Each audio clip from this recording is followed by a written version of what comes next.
Welcome. ఇది నిజం కార్యక్రమం చూస్తున్న వారందరికీ నా హృదయపూర్వక వందనం తెలియజేస్తున్నాను.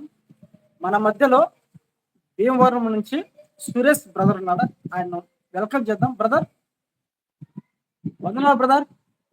వందనాలండి. వందనాలు బ్రదర్. ఈ వీక్షకులారా, ఈరోజు ఒక డిబేట్ జరగాలి. కొన్ని కారణాల వల్ల డిబేట్ ఆగిపోయింది కనుక బ్రదర్ ఉన్నారు కనుక కొన్ని డౌట్స్ బైబిల్ ద్వారా యేసు దేవుడా బైబిల్ ప్రకారంగా అనే అంశం పైన కొన్ని డౌట్స్ బ్రదర్ అడిగి మనం తెలుసుకుందాం. ఒకవేళ ఈ అంశంలో మన సరైన ఆన్సర్ రాకుండా, సరైన మీకు ఇన్ఫర్మేషన్ దాని గురించి జవాబు రాకుంటే మరల తర్వాత అయినా ఈ డిబేట్ కొనసాగిస్తాం, జరుపుతాము. మన సత్యాన్ని ప్రజలకు అందించే ప్రయత్నం చేస్తాం. కనుక అందుని బట్టి బ్రదర్ గారు సమయాన్ని ఇచ్చినందుకు మీకు ప్రత్యేక వందనం తెలియజేస్తున్నాం. బ్రదర్, మొట్టమొదటిగా బ్రదర్ జస్ట్ మీ పరిచయం చెప్పండి బ్రదర్.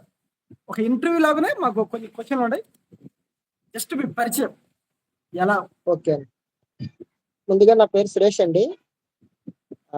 మాది భీమవరం అండి. నేను స్కూల్లో మాస్టర్గా వర్క్ చేస్తానండి. వాళ్ళకి 6th నుంచి 10th క్లాస్ పిల్లలకి ఇంగ్లీష్ సబ్జెక్ట్ టీచ్ చేస్తూ ఉంటాను. స్కూల్ అయిపోయిన తర్వాత ఈవినింగ్ టైంలో కూడా దేవుని యొక్క వాక్యాన్ని నాకు తెలిసిన జ్ఞాన పరిధిలో కొంతమందికి తెలియజేస్తూ ఉంటానండి. దగ్గరగా నేను బైబిల్ ఒక 10 years నుంచి చదువుతున్నానండి.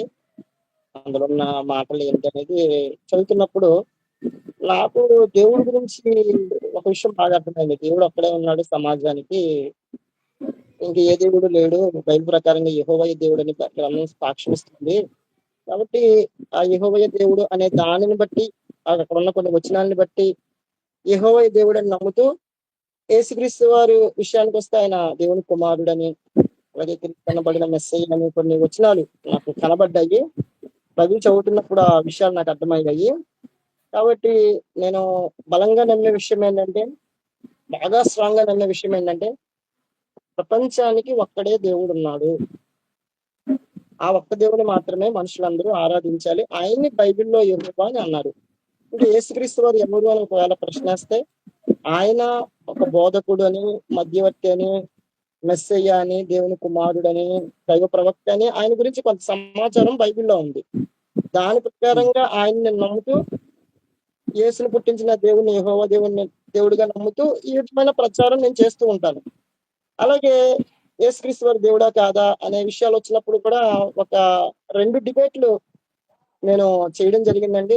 చైతన్య అని భీమవరం ఒక పాస్టర్ గారు అండి, చర్చ్ ఆఫ్ క్రైస్ట్ అండి. ఆయన ప్రేమపూర్వకంగా కొన్ని విషయాలు మాట్లాడుకోవడం, ప్రజలు సత్యాన్ని తెలుసుకుంటారు అంతే అనే.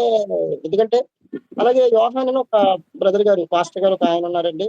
ఆయనతో కూడా యేసు దేవుడా కాదనే విషయం చర్చించుకోవడం.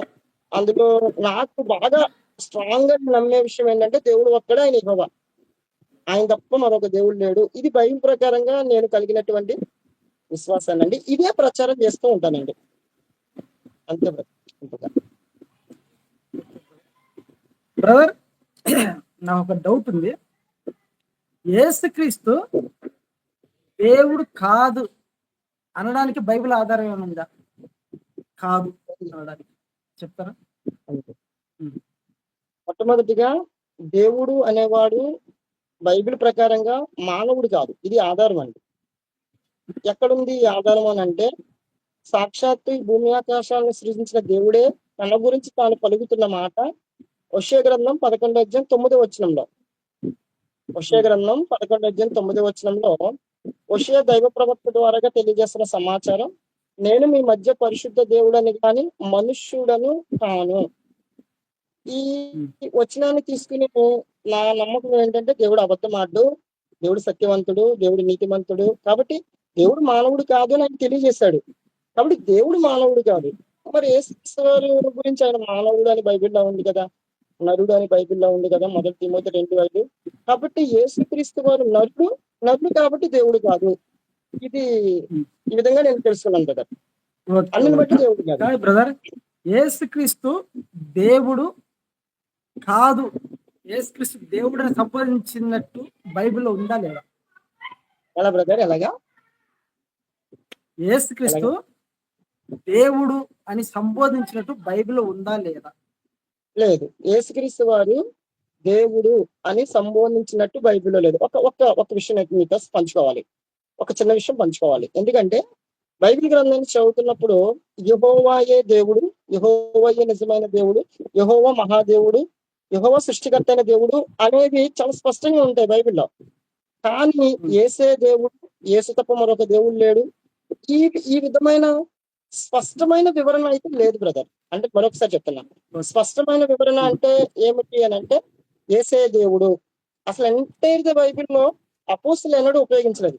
నేను మళ్ళీ చెప్తున్నా. యేసే దేవుడు 5 అక్షరాలు బైబిల్‌లోనే లేదు. నిజంగా. నేనైతే చదివాను. 66 పుస్తకాలు చదివి ఈ ప్రకటన మీ ముందు అంటే బైబిల్‌లో తెలియజేస్తున్నాను బ్రదర్. రైట్. ఇప్పుడు యోహాను సువార్త మొదటి అధ్యాయం ఉంటుంది. ఆదియందు వాక్యం ఉండడం, వాక్యము దేవుని ఎదురున, ఆ వాక్యం దేవుడేనని. అంటే యేసుక్రీస్తు దేవుడని సంబోధన ఉంది కదా, మరి అది మనం దేవుడని తీసుకోకూడదా? తీసుకోకూడదండి. ఇంకొకటి ఏంటంటే యూదులకు ఒకే దేవుడు, ఆయన యెహోవా. యూదులు ఒకే దేవుడు, ఇంకా ఆయన తప్ప ఇంకొకరిని దేవుడు అనడానికి వాళ్ళకు లేదు. వాళ్ళు ఆ మాట అంటే చంపేస్తారు, అంత సీరియస్గా ఉంటుంది కదా.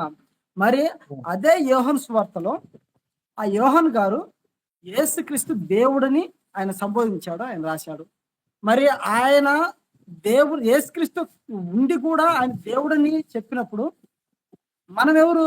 ఆయన దేవుడు కాదు, ఆయన మామూలుగా ఒక వ్యక్తిగా మనం చూడడం ఎంతవరకు కరెక్ట్? రైట్. మంచి మాట చెప్పారండి. ప్రతాప్ గారు ఒక విషయాన్ని మనం ఆలోచన చేయాలి. యోహాను గారైనా లేకపోతే ఆంద్రేయ గారైనా వీళ్ళందరికన్నా గొప్పవాడు యెహోవా దేవుడు అండి. బాగా వినాలి. యెహోవా దేవుడు గొప్పవాడండి. ఆ యెహోవా దేవుడు ఏమని పలికాడంటే అక్కడ ఉన్న యూదులతో కావచ్చు, ఇశ్రాయేల్ ప్రజలతో కావచ్చు, నేను తప్ప వేరొక దేవుడు మీకు ఉండకూడదు అని తెలియజేశాడండి. నేను తప్ప వేరొక దేవుడు మీకు ఉండకూడదని ఒక మారు కాదు అనేక మార్లు ఆయా సందర్భాల్లో పలికాడండి. కాబట్టి నేను తప్ప వేరొక దేవుడు లేడు, వేరొక దేవుడు ఉండకూడదు అనే ఒక ఆజ్ఞగా ఇచ్చినప్పుడు యేసుని దేవుడిగా చేసుకోకూడదు. ఇందాక మీరు ఒక మంచి మాట అన్నారు. యోహాను గారు ఒకటో వచనంలో మరి వాక్యము దేవుడై ఉండేదని ఉంది కదండి. రైట్. 100% కరెక్ట్ అది. వాక్యము దేవుడై ఉండేదని ఉంది కానీ యేసు దేవుడై ఉండేదని లేదుగా. పోనీ అదే మాట వాక్యం అంటే యేసు యేసుక్రీస్తే కదా. కాదండి. ఎలా కాదు? కాదు సార్. అదొకటి. ఎలా కాదంటే ఆ, ఎలా కాదంటే నెక్స్ట్. యోహాను సువార్త 17 అధ్యాయం చదువుతున్నప్పుడు యేసుక్రీస్తు వారు అంటారు, నీ వాక్యమే సత్యము అని అంటారు. వాక్యం నీదేవా అని అంటారు. వాక్యము దేవుడై ఉండను అనేది ఆ వాక్యం ఎవరిది అంటే దేవునిది. 17 వచనంలో ఆయన పలుకుతారు, నీ వాక్యమే సత్యము దేవా అని పలుకుతారు. దేవుని వాక్యము. అందుకే మనం దేవుని వాక్యం అని చదువుతాం కానీ ఇప్పుడు దేవుడిని కాదు కాదు కాదు యెహోవా దేవుడు ఆది వాక్యం అన్న ఆ వాక్యం దేవుడే ఉండేదని ఆ మాట వచ్చినప్పుడు ఆయన దేవుడే కాదా? ఆ మాటను కొట్టేయాలన్నా? ఎవరు? ఇప్పుడు యేసుక్రీస్తు గురించి యోహాను సువార్త మొదటి అధ్యాయంలోనే యేసుక్రీస్తు దేవుడు అని ఉంది కదా. ఆది వాక్యములను ఆ వాక్యం దేవుని యొద్ద ఉండెను, ఆ వాక్యం దేవుడై ఉండెను, దేవుడు అని వచ్చినప్పుడు ఆ వాక్యాన్ని మనం కొట్టేయాలా, లేకపోతే దాని దేవుడని మనం యేసుక్రీస్తు అనాలా? మనకు అది దానికి కొట్టేయాలా, దేవుడు అనాలనా? మీరు చెప్పండి. వాక్యాన్ని కొట్టివేయకూడదండి. వాక్యాన్ని ఉన్నట్టుగానే మరి అక్కడ యేసుక్రీస్తు దేవుడై ఉండేను అని లేదండి. First point. అది ఎందు వాక్యం ఉండెను, వాక్యము దేవుని యొద్ద ఉండెను, వాక్యము దేవుడై ఉండెను, కలిగి ఉన్నదేది ఆయన లేకుండా ఉండలేదు. ఆ వాక్యం ఎవరు బ్రదర్? ఆ వాక్యం ఎవరు? సరే, ఆ వాక్యం దేవుడు అని అంటున్నా కదా, ఆ వాక్యం ఎవరు? యేసుక్రీస్తు కాదా? కాదండి. చూడండి బ్రదర్, అంటే మనకంటే బైబిల్ కొంచెం అవగాహన తక్కువ. చాలా మంది బైబిల్ పండితులు ఉంటారు కదా, వాళ్ళు కూడా అబ్జర్వ్ చేస్తారు కదా. వాక్యం అనేది ఖచ్చితంగా యేసుక్రీస్తు అనేది చాలా మంది నమ్ముతున్నమాట. అవునండి. అవును. అందుకోసం చూడండి, ఒకసారి చదువుతా. ఒకసారి ఆది యందు వాక్యం ఉండెను, వాక్యం దేవుని యొద్ద ఉండెను, వాక్యం దేవుడు ఉండెను, ఆయన ఆది యందు దేవుని యొద్ద ఉండెను, సమస్తము ఆయన మూలంగా కలిగి ఉండెను. కలిగినది ఏది ఆయన లేకుండా కలుగలేదు, ఆయనలో జీవం ఉండడం, ఆ జీవం మనుషులకు వెలుగు ఉండడం, ఆ వెలుగు చీకట్లో ప్రకాశించున్నది కానీ చీకటి దాన్ని గ్రహించలేదు. ఇది యేసుక్రీస్తు గురించి ఎలాగుందంటే 14వ వచనంలో ఆ వాక్యం శరీరధారి అయి, మన యేసుక్రీస్తు కాదనుకుంటే ఆ వాక్యము శరీరధారి అయి కృపాసత్య సంపూర్ణుడుగా మన మధ్య నివసించను. శరీరధారిగా యేసుక్రీస్తు వారు కదా ఈ భూమి మీదకి వచ్చింది. అవును బ్రదర్, శరీర ధరగా వచ్చింది యేసుక్రీస్తు ఇప్పుడు వారేనండి. ఆయనే కదా వాక్యము, ఆ వాక్యమే శరీరధారిగా, ఆ వాక్యం వరకు యేసుక్రీస్తు ఆయన శరీరం ధరించుకొని ఈ భూమి మీదకి వచ్చాడు. వాక్యము చూడండి, వ్యక్తి అండి. అదే వచనంలో బ్రదర్, తండ్రి వల్ల కలిగిన అద్వితీయ కుమారుని, ఆ కుమారుడు ఎవరు? యేసుక్రీస్తు కదా. యేసుక్రీస్తు పుట్టినట్లు ఏముందంటే అద్వితీయ దేవుడే అని ఉంది యేసుక్రీస్తు గురించి. మరి దీన్ని బట్టి మనము యేసుక్రీస్తుని దేవుడు అని అనకూడదు అంటారా? అనకూడదండి, అనకూడదు బ్రదర్. ఎందుకు అనకూడదు అని అంటే మీట్లో 14వ వచనం, ఆ, 14వ వచనంలో 14వ వచనంలో ఆ వాక్యము శరీరధారి అయి కృపా సత్య సంపూర్ణుడిగా మన మధ్య నివసించను. తండ్రి వలన కలిగిన తండ్రి వలన కలిగిన తండ్రి వలన కలిగిన ఎన్నిసార్లు చెప్పానంటే అసలు దేవుడు అనేవాడు కలిగిన వాడు కాదండి, కలిగించేవాడండి. కలిగించే వాణిని మాత్రమే దేవుడు అని పిలుస్తారండి. కాబట్టి యేసుక్రీస్తు వారు తండ్రి అయిన దేవుని వలన కలిగిన వాడండి. తండ్రి అయిన దేవుని వలన యేసుక్రీస్తు వారు కలిగిన వారండి. కాబట్టి కలిగిన వారిని ఏమని విశ్వసించాలి? కలిగించిన వారిని ఏమని విశ్వసించాలి? ఒకవేళ సపోజ్ మీరు అంటున్నట్టుగానే యేసుక్రీస్తు వారిని కూడా దేవుడు అనుకున్నాం అంటే, యేసుక్రీస్తు వారిని దేవుడు అనుకున్నప్పుడు బ్రదర్, కలిగించిన వాడు తండ్రి వలన అని ఉంది కదండి. తండ్రి ఒక దేవుడు అవుతున్నాడు, యేసుక్రీస్తు వారు కూడా ఒక దేవుడు అవుతున్నారు. కాబట్టి ఇద్దరు దేవుళ్ళు కనబడతారు జనరల్ గా. ఎందుకు? కలిగించిన వాడు ఒకడు, కలిగిన వాడు ఒకడు కదండి. అప్పుడు ఇద్దరు దేవుళ్ళు అవుతారు కదా. అప్పుడు నా మధ్యలో ఈ ఆలోచన పుట్టింది బ్రదర్. ఓకే, వాక్యము యేసుక్రీస్తు దేవుడు అనుకున్నామండి, కాసేపు అనుకున్నాం, తప్పే ఉంది అనుకున్నాం. మరి కలిగించిన వాడు ఒక దేవుడని నమ్ముతున్నాము, కలిగిన వాళ్ళు కూడా యేసుక్రీస్తు వారు దేవుడు అని నమ్ముతున్నారు. ఇప్పుడు నా హృదయంలో ఇద్దరు దేవుళ్ళని నేను ప్రతిష్ఠించుకోవాలా, ఒక్క దేవుణ్ణి ప్రతిష్ఠించుకోవాలా అనే ప్రశ్న అయితే నాకు వచ్చింది. మరి మీరైతే ఏం సమాధానం చెప్తారండి? ఇది నా ప్రశ్న అండి ఇప్పుడు మీకు. అంటే నా బైబిల్ ప్రకారంగా ఇద్దరు దేవుళ్ళు ఎందుకు ఉండకూడదు బ్రదర్? ఎందుకు ఉండకూడదు అంటే అంటే ఇద్దరు దేవుళ్ళు ఉండొచ్చు అని మీరు చెప్తున్నారు అంతేనా? కంపల్సరీ బ్రదర్, ఇద్దరు దేవుళ్ళు ఉండొచ్చు అని చెప్పారు. ఎలా బ్రదర్? ఒక 2 నిమిషాలు ఏమైనా ఎక్స్ప్లెయిన్ చేయగలుగుతారా? ఇద్దరు దేవుళ్ళు ఎందుకు ఉండాలి మీరు చెప్పండి. బైబిల్ ప్రకారంగా సమాజానికి, మన క్రైస్తవ సమాజానికి ఇద్దరు దేవుళ్ళు ఎందుకు ఉండొచ్చు చెప్పండి సార్. నేనేమంటున్నా అంటే, యెహోవా దేవుడు 100% నేను నమ్ముతా, యేసుక్రీస్తు దేవుడు 100% నేను నమ్ముతా. అది బైబిల్ వ్రాయబడింది కనుక ఇద్దరు దేవుళ్ళు, ఇప్పుడు ఆయన యెహోవా దేవుడు యేసుక్రీస్తు దేవుడు అనాలనుకుంటే అపోస్తలు కావచ్చు, లేకుంటే అక్కడున్న వాళ్ళు కావచ్చు, వాళ్ళు ఎందుకు మరి ఆయన దేవుడిని సంబోధించడం జరిగింది? ఇప్పుడు ఆ మాటకు ఒక మాట చూపిస్తాం కదా. రోమా పత్రిక 9వ అధ్యాయము, రోమీయుల పత్రిక 9వ అధ్యాయము 5వ వచనం చూడండి. ఇతరులు వారి శరీరమును బట్టి క్రీస్తు వీరిలో పుట్టెను, ఈయన సర్వాధికారి అయిన దేవుడై ఉండి నిరంతరము స్తోత్రార్హుడై ఉన్నాడు. ఇది పౌలు గారు చెప్తున్నారు. ఇప్పుడు బైబిల్ అంతా వ్రాయబడింది పరిశుద్ధాత్మ ప్రేరణ ద్వారానే కదా. ఇప్పుడు దీన్ని బట్టి ఆయన సర్వాధికారి అయిన దేవుడని పౌలు గారు కూడా చెప్తున్నారు. అంటే వాళ్ళకి తెలిసినంత జ్ఞానం మనకు తెలిసినంత జ్ఞానం వాళ్ళకి లేదంటారు. చెప్పండి, లేదంటే వాళ్ళకి తప్పు రాశారా? పరిశుద్ధాత్మ దేవుడు అలా ఒకవేళ పరిశుద్ధాత్మ దేవుడు బైబిల్ అనేది పరిశుద్ధాత్మ దేవుని ద్వారా వ్రాయబడిందని ప్రతి ఒక్కరు నమ్ముతారు క్రైస్తవులు. మరి పరిశుద్ధాత్మ దేవుడు అది సర్వాధికారి దేవుడు యేసుక్రీస్తు కాకుంటే అలా వ్రాయించాడు కదా. మీరు చెప్పండి, మీరు చెప్పండి brother. రోమిల్ రాసిన పత్రిక 9వ అధ్యాయానికి వెళ్లే ముందు నేను మిమ్మల్ని ఒక ప్రశ్న అడిగాను. ఏంటంటే ఓకే. ఇద్దరు దేవుళ్ళని నమ్మకూడదా అంటే మీరు నమ్మొచ్చు అని అన్నారు. అది ఎలా నమ్మాలి? ఇద్దరు దేవుళ్ళు అంటే ఇప్పుడు క్రైస్తవులు ఇద్దరు దేవుళ్ళని నమ్మాలా, అంటే పరిశుద్ధాత్మను కూడా తీసుకుని ముగ్గురు దేవుళ్ళని కూడా నమ్మొచ్చా? ఒక నిమిషం ఎక్స్ప్లెయిన్ చేయండి కదా. ఓకే, రోమ 9:5 ప్రకారంగా యేసుక్రీస్తు వారు దేవుడు అండి మీ పాయింట్ ఆఫ్ వ్యూలో. యోహాను 1:1 ప్రకారంగా కూడా మీరు ఎలా గణపతి కూడా దేవుడు అని మనం కొంచెం అనుకుందాం. ఒకటి కాబట్టి కొంచెం అనుకుందాం. పూర్వము పాత నిబంధనలో పూర్వకాలంలో యెహోవా దేవుడు ఒక్కడే, అది అందరూ నమ్ముతున్నారు. యేసుక్రీస్తు వారు కృత నిబంధన కాలానికి ఆయన వచ్చినప్పుడు ఆయన ద్వారా మన రక్షణ. ఇప్పుడు యేసుక్రీస్తు లేకుండా మనకు రక్షణ ఉందా చెప్పండి? ఆయన మనం రక్షించాలి, తిరిగి ఆయనే మనల్ని ఇక్కడి నుంచి పరలోకానికి మార్గంగా తీసుకెళ్ళాలి. అయినప్పుడు ఆయన మన దేవుడు యేసుక్రీస్తు వారు లేకుండా రక్షణ ఉందండి. రక్షణ ఎలా ఉంది కదా? అది మరి పాత నిబంధనలో భక్తులు రక్షింపబడ్డారు కదండి యేసుక్రీస్తు వారు లేకుండా.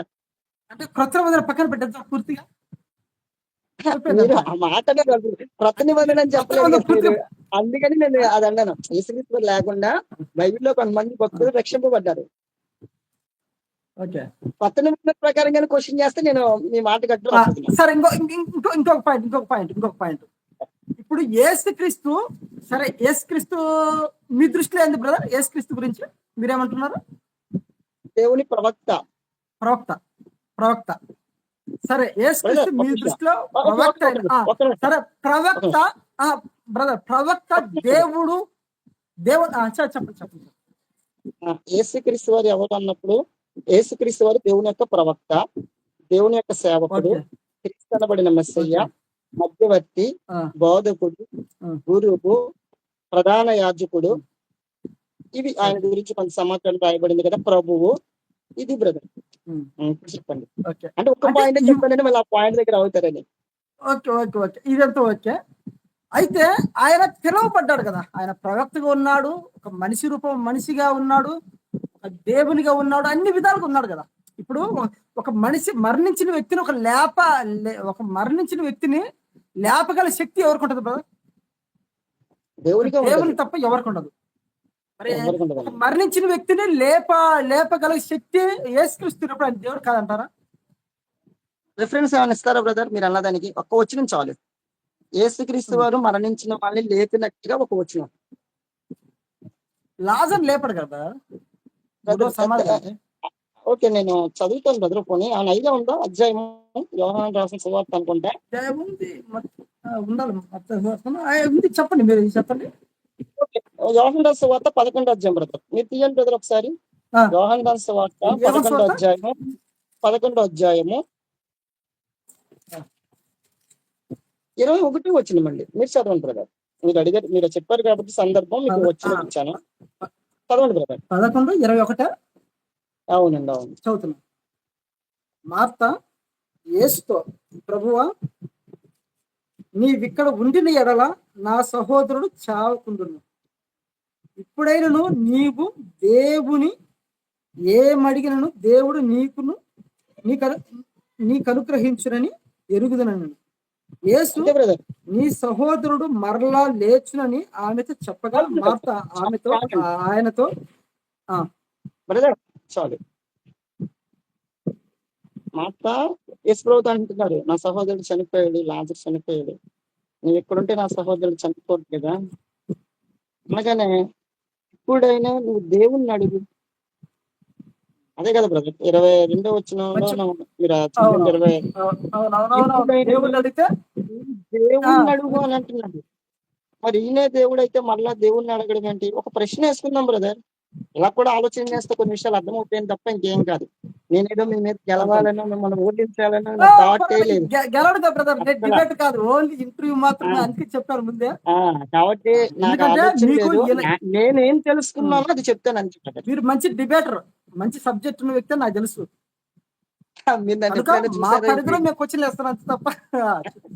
నన్ను ఎప్పుడైనా మీరు చెప్పండి. చూసారు? నేను ఫస్ట్ టైం మీతో మాట్లాడుతున్నాను. అంటే ఇంతకు ముందు ఒకసారి నేను కాల్ చేశాను, కానీ అప్పుడు మీరు కొంచెం బిజీగా ఉన్నట్టున్నారు. చేద్దాం బ్రదర్ అన్నారు. అదే ఇప్పుడు చాలా కాలం అయిపోయింది బ్రదర్. ఎందుకంటే మీరు యూట్యూబ్ లో చాలా Okay. డిబేట్లు సహోదరులతో మాట్లాడడం చూసి మనకి ఏమైనా అవకాశం దొరుకుతుందేమో అని ఫోన్ చేశాను. ఆ టైంలో కొంచెం బిజీగా ఉండడం వల్ల అంటే ఐడెంటిఫికేషన్ అవ్వకపోయాం. తర్వాత దేవుడి దయ వల్ల ఈ రోజు మీతో మాట్లాడడం జరుగుతుంది. అయితే ఇక్కడ దేవుని ఏం అడిగినాను, యేసు, నువ్వు దేవుణ్ణి అడుగు, మంచి పాయింట్. దేవుడిని నువ్వు అడిగితే దేవుడు నీకు అనుగ్రహిస్తాడు. కాబట్టి ఈయన స్వతహాగా ఏది చేయలేదండి. అప్పుడు వెంటనే వేసి కన్నీళ్ళు విడిచి దేవుడికి ప్రార్థన చేస్తారు, లాజరుని బ్రతికిస్తారండి. కాబట్టి నేను ఏమంటున్నానంటే మృతులను బ్రతికించేవాడు యెహోవా దేవుడే, ఓకే. మృతులకు మరణాన్ని ఇచ్చేది కూడా యెహోవా దేవుడే. యేసుక్రీస్తు వారికి ఏంటంటే శక్తిని ఇచ్చాడు దేవుడు, ఆ శక్తిని బట్టి యేసుక్రీస్తు వారు బ్రతికిస్తున్నారండి. అదే బ్రదర్. ఓకే, శక్తులు ఇచ్చిన మాత్రం దేవుడు కాదంటారా? నేను అడుగుతున్నా. ఆ? ఇప్పుడు యోహాను గారు చెప్పింది అబద్ధమా, పౌలు గారు చెప్పింది అబద్ధమా? మన దేవుడా అనే ప్రశ్న. శక్తి ఇచ్చారా, ఇవ్వలేదు కాదు. యేసుక్రీస్తు దేవుడని మీరు లేదని చెప్పారు కదా బైబిల్లో, నీకు యేసుక్రీస్తు దేవుడు కనపడుతున్నారు కదా. మరి యేసుక్రీస్తు సర్వాధికారి అయిన దేవుడు, ఆయన దేవునితో ఉన్న దేవుడని యోహాన్ గారు కావచ్చు, పౌలు గారు కావచ్చు చెప్తున్నారు. వాళ్ళ స్టేట్మెంట్ మనం ఎలా తీసుకోవాలి చెప్పండి, మీరు చెప్పండి. దేవుడు వద్దంటామా, దేవుడుగా తీసుకోవద్దంటారా? శక్తిని తీసుకోవాలి. 66 పుస్తకాలు ఉన్న ప్రతి మాటని నమ్మాలి, ప్రతి వచనాన్ని మనం తీసుకోవాలి, ప్రతి వచనానికి మనం గౌరవం ఇవ్వాలి. ఒక వచనం కొట్టేసి నాకు వచ్చిన వచనాన్ని నేను తీసుకుంటానంటే అది ఒక విశ్వాసి లక్షణం కాదండి. Super brother.